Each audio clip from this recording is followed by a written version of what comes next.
बऱ्याचदा आपण एकटे असतो, लोनली फील करत असतो आणि आपल्याला फक्त एका लिसनरची गरज असते आणि ती व्यक्ती जेव्हा आपल्याला भेटते, तेव्हा काय होतं तेच ह्या पुस्तकामध्ये आहे.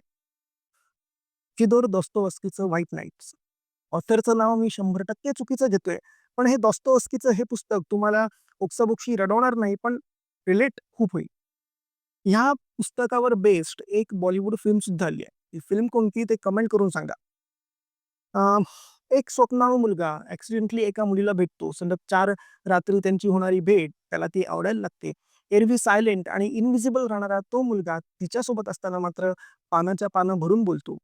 या पुस्तकामध्ये त्या मुलाचं एक-एक सेंटेन्स हे 2-2 पानं भरून आहे. ज्यावरती मुलगी फक्त 1 वर्ड किंवा 1 सेंटेन्समध्ये रिप्लाय देते. आता ते तुम्हाला नक्की रिलेट होईल.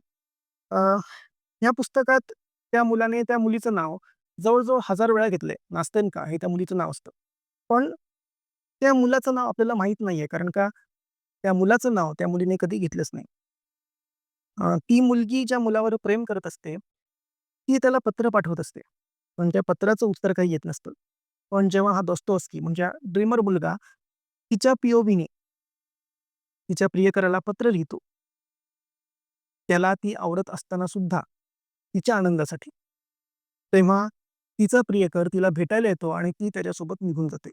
लास्टला ह्या नास्तेन्काने त्या ड्रीमर मुलासाठी लिहिलेलं एक इंटरेस्टिंग पत्र येतंय. जवळ-जवळ 200 वर्ष झाली असतील पुस्तकाला. पण अजून सुद्धा रिलेट होतं.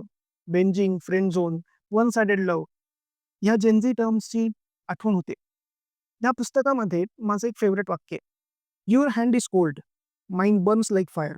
How blind you are Nastenka. Oh, how unbearable a happy person is sometimes. But I could not be angry with you."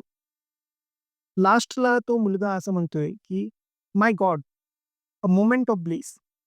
Why isn't that enough for a whole lifetime?" हे पुस्तक विकत घेऊन नक्की वाचा आणि वाचून झाल्यावर ह्या पुस्तकाचं नाव व्हाईट नाईट्स काय ते कमेंट करून नक्की सांगा. व्हिडिओ आवडला असेल तर लाईक करा, शेअर करा आणि चॅनल सबस्क्राईब करा.